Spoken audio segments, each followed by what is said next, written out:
good morning to my dear friend, the great mayor of the city of Hawthorne.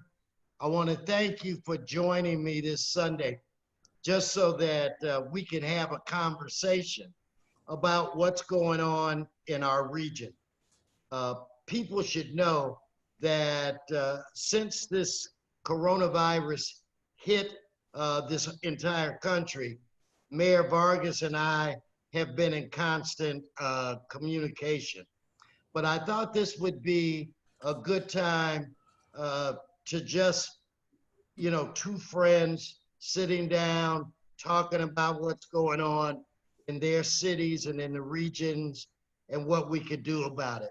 So with that, and this is gonna be the last time I'm very formal, I'm gonna say, Mayor Vargas, why don't you just for a minute introduce yourself and give us a couple of highlights. Absolutely. Thank you, Councilmember Herb Wesson, for having me here on this Sunday afternoon. Kind of hot out there. We're trying to stay a little bit cool, so it's kind of good to be inside. So I really appreciate you having me here, and it's a real pleasure. And you're right. The COVID-19 situation is still ongoing. We still need to be careful, and we've been in constant contact, you and I, on this to see how we can serve our communities and the region. So there's a lot of things we can talk about today. There's a lot of successes, but there's still ways to go so we can try to eradicate this and try to reach some normalcy. Don't you agree? I agree. Why don't you tell me just, what are just some of the big issues that have affected your city? A city that under your leadership and with the current council has really been growing and bringing in new businesses and opportunities for your residents. But when coronavirus struck, what were some of your biggest challenges? Well, okay, no, that's a good point.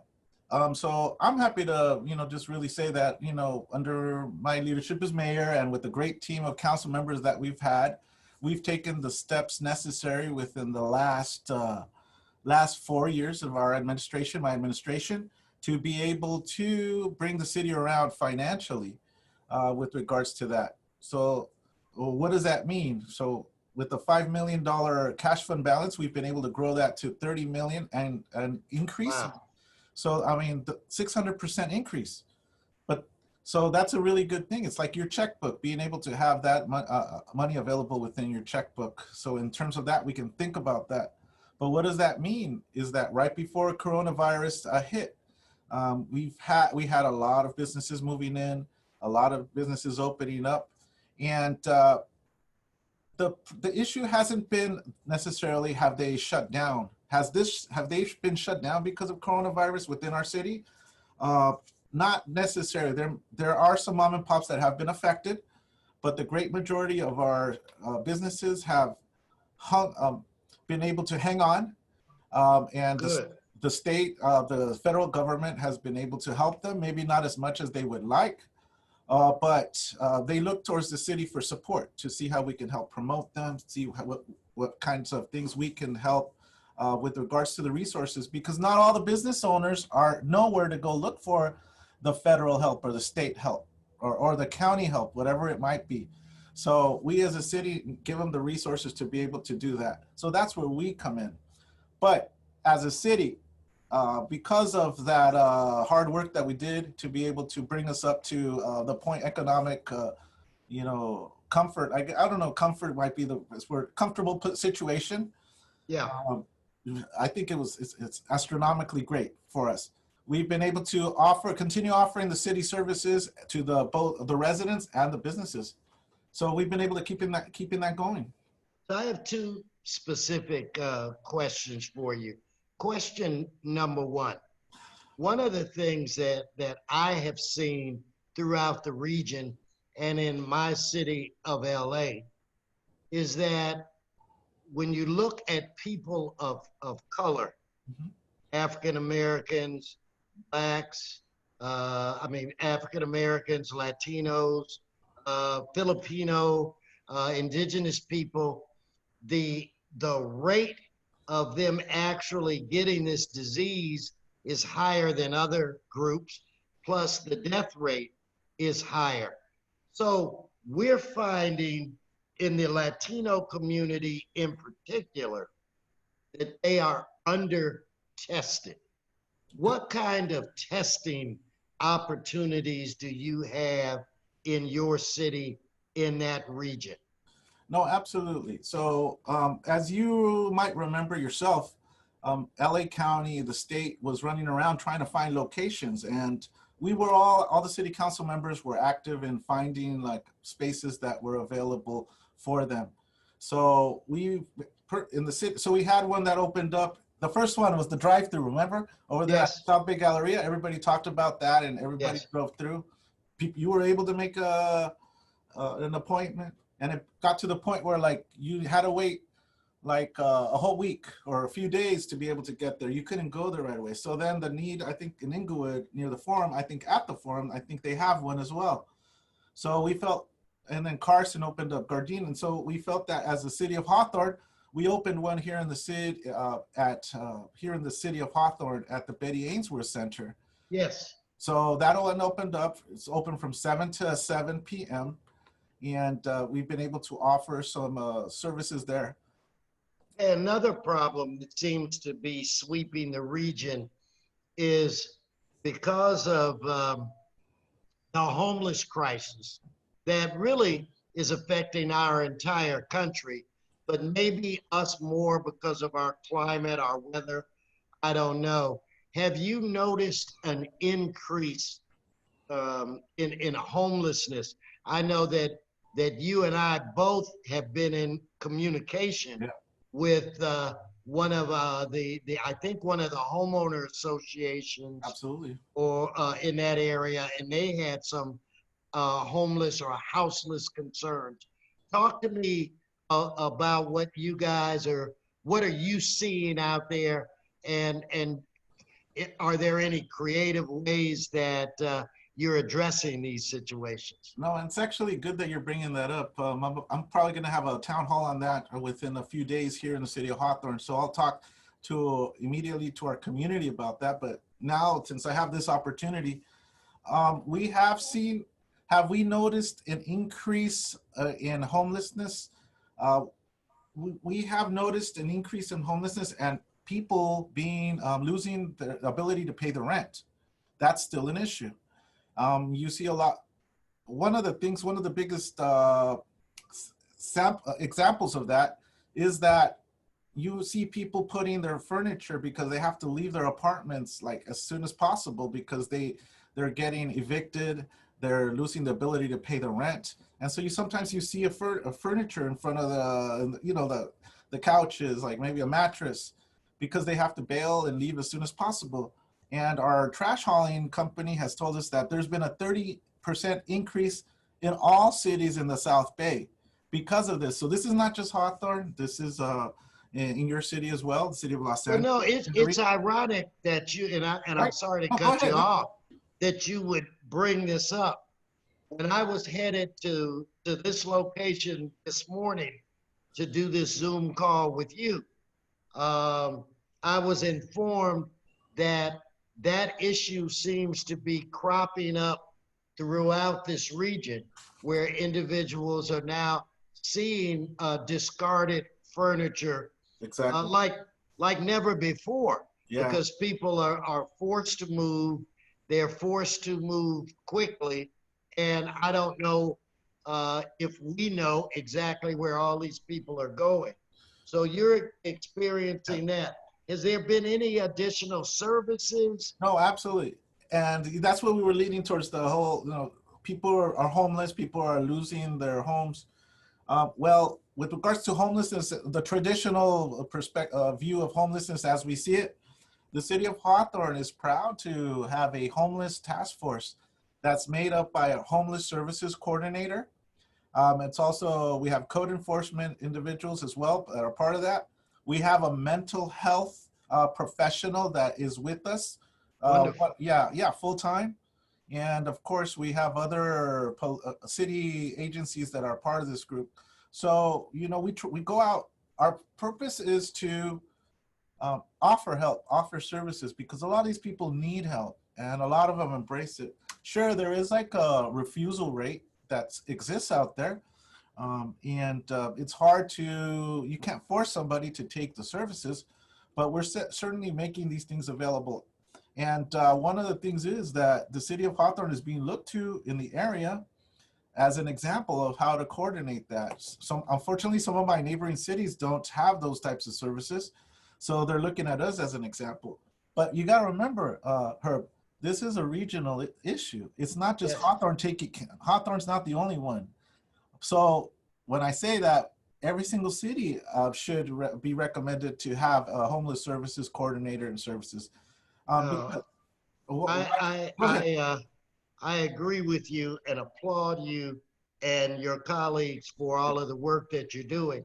Now, you know, when this virus first hit, a lot of people suggested that governments just kind of ran away from the problem and left everything to the federal government.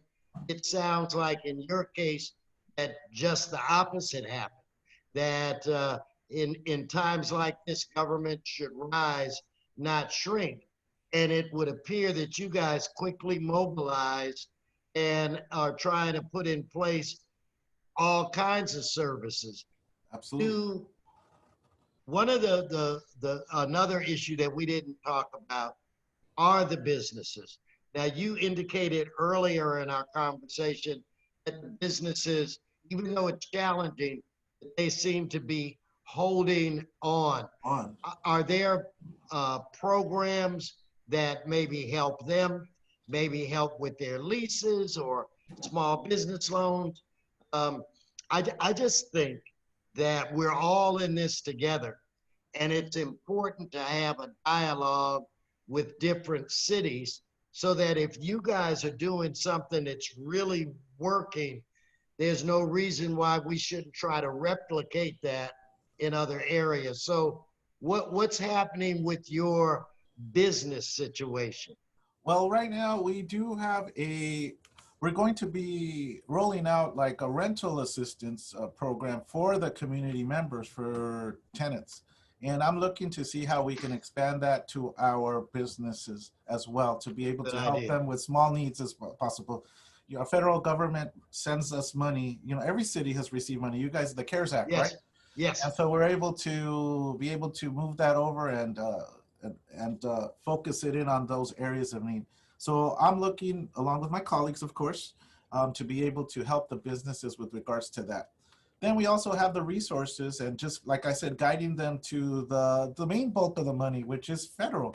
And like I said, like there's a lot of small mom and pops that they don't know how to go about this, who to talk to, who to reach out to for the small business SBA, small businesses, administration loans, and all these different things. So that's where we come in to be able to guide them towards those resources. And of course, we do look to our county to be able to assist as well. How's that relationship working right now? I believe it's existent. I think there's the biggest issue, frankly, is that we just need to have more coordination between our state, our county, and sometimes people look to the city of Los Angeles for examples, models as to how to approach things. And as you and I have talked about, that's something that I would like to see, because sometimes there's a lot of conflicting efforts going on, conflicting ideas on how to solve the problem. The state of California governor says you can open up, then our county says no, and so there's a lot of mixed messages. And so I just feel that from my perspective as here at the city of Hawthorne, we need just kind of one standard direction in which to go to. A small critique, a small piece of positive feedback for them. Yeah, well, I think that given the challenges that we're going through right now, it's critical. I mean, critical that we as different layers of government coordinate to the best of our ability, because we're all in this together. Not one city's gonna get out and others be left behind. this is something that we all have to do. And that's one of the reasons why I wanted to get you on the Zoom call today, because I think it's important that we set an example of two neighboring cities that Yeah. always are in communication, sharing ideas, information, experiences. You know, maybe there's some things that we're doing that you can do. Yeah. Like the city of LA, we were proud to be one of the first cities that put in strong protections for our renters. But we also came up with a rental assistance program of over $100 million to go directly to small mom and pop landlords. And because of our action, the County of Los Angeles has done something very similar. So I think that under these times, working together is probably the most important thing that we can do. I think that government has to inspire and offer hope. Now, let people know that you give a darn about them. Now, um, what kind of relationship does your city have with the school district? And let me tell you why I asked. Because of this new way of educating our children, and I know that you are an educator, um, how challenging has it been? Has the city done more to work with the school boards? I know that as a grandparent, it is challenging doing everything online, but one of the biggest concerns is that the kids aren't together growing and learning. So I'm just curious as to where are you with the school district, and what are your thoughts on that? Well, no, it's great that you brought that up. Recently, about a couple weeks ago, maybe 3 weeks ago, right before all the schools started opening up, I got together with the three superintendents from our three major school districts. And I was also in contact with the principals from our local private schools. And, you know, we also have like a bit of LA Unified School District here in Hawthorne with one Yeah. school. And then we have another school from the Lawndale Unified School District within the city of Hawthorne. So I got everybody together and we were able to put out a video, a press conference type of video letting people know what the expectations were. We were able to like what the parents and the students would be able to expect from each of the school districts, and outlining what the schedules would be, when they would start, and you know if they were going to be hybrid or purely distance learning. And most importantly, I made sure that the superintendents and the principals were able to give the students a motivation, some motivation, letting them know that because they do care. This I offer the avenue in which they could let everybody know that they have the full 100% support of the teachers, that this is different, that they have the full support of their like the school districts, the teachers, the city as well, to be able to be there for them and guide them through this challenging time for education. And so that's something positive that we were able to do, that I was personally able to do, and to be able to get everybody together to send out one single message to the community. And the community's been happy, and we're moving along. School started and everybody's doing what they have to do. Glad to hear that. And Yeah. messaging to speak with one voice Yeah. is very important. And at this time, you know, I'm just glad we're local officials. There's so much craziness going on at the federal level but really because of that, it puts additional stress on us. It forces the cities to step up and do more than they would have to do under normal circumstances. I wanted to just to mention and go back to something in which you were able to help us. I don't know if you remember. I know you're a very busy person helping Both out are. your community. Yeah, we are. But one of the things that we were able to do as a city, as you just mentioned, that triggered something in me, is that we used whatever resources we've had to be able to help the community during the COVID-19 start mid-March, right? Up till Yeah. now. And a couple of things that I wanted to highlight, things that we were able to do by redirecting money was offering a meal service program to our children, to the children and teenagers here within the city of Hawthorne. And from Mondays to Thursdays, we were able to offer 380 meals to our community members, the young members of our community.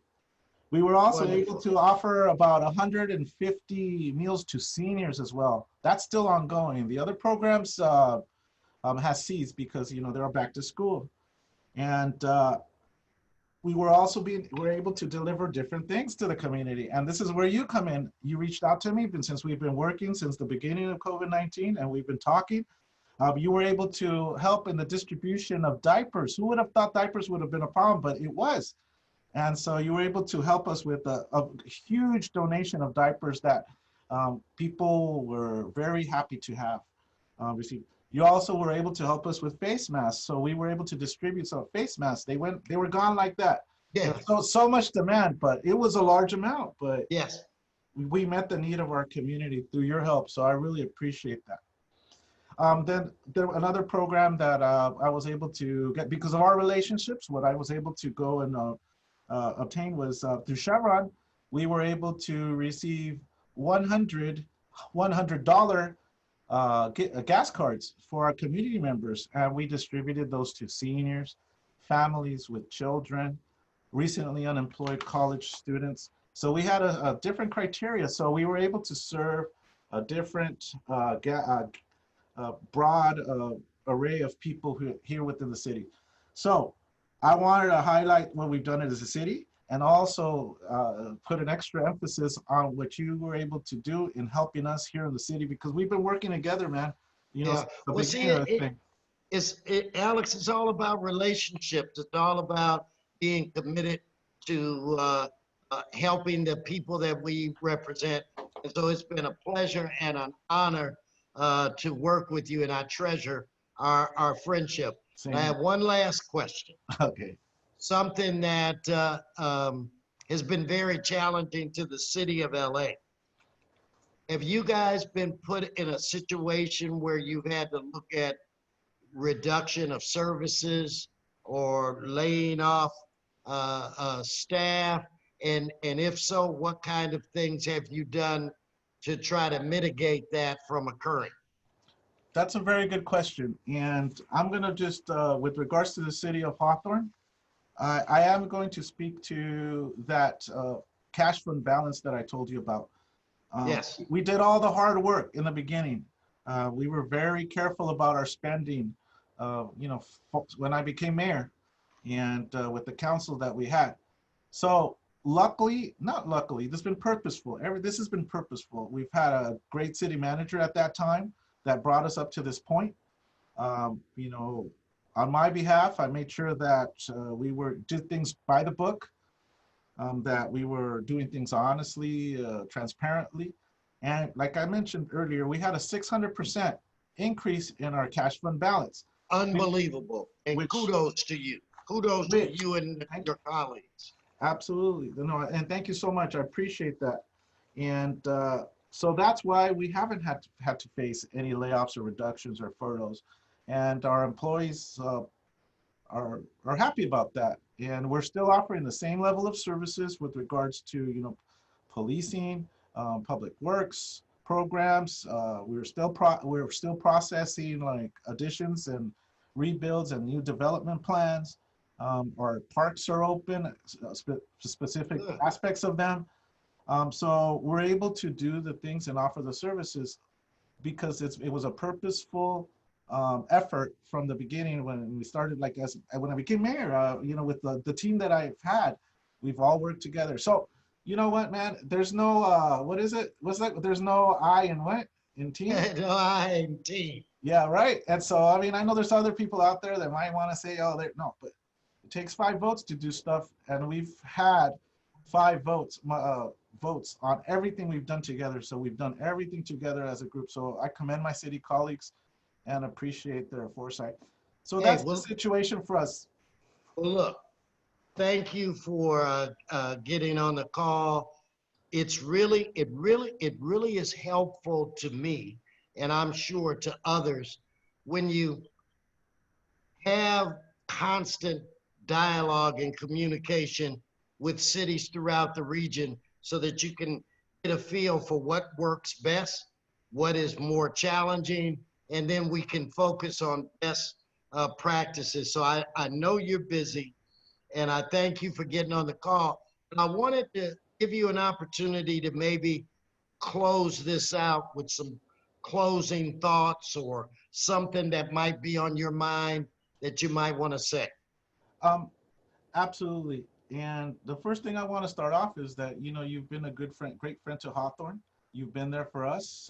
You've been supportive of the city of Hawthorne, and we're forever grateful. And I commend you, and I wish you luck on all your future endeavors. We're here. I support you. You support the city of Hawthorne, and we as a city support you. And I support you. Thank you so much. And we all want to get out of the situation. We all want to. We all want to achieve normalcy. We're all tired of having to go through experiencing all these closures. And so the only thing I can say to the residents of Hawthorne and the region, LA, and whoever might be listening to this is that we all have to do our part. Be conscious of those around you, whether it's by wearing your face masks or making sure you keep your distance. All the things that are recommended. And if you see something out there, make sure to if you see somebody else not doing their part, don't be afraid to mention it to them, because that's a team effort. This is all a team effort to eradicate this COVID-19. We want to get back to where we were to achieve normalcy. We all want to be able to go enjoy a night on the town on Saturday and not have to be careful and watch everything. But that's only going to happen if everybody plays their part. And you have me as your mayor here in the city of Hawthorne. You have Herb out there as well as a council member in Los Angeles, and all the different capacities that he will have in the near future. And you guys have our full support as the local leaders, myself and Herb. So let's just all do our part, and we'll be able to see each other and hang out in person and enjoy life as it should be enjoyed. Thank you for joining me on this Zoom call. We'll be in constant communication. You be well, and again, thank you. You too. Thank you so much. Take care, brother. Bye-bye.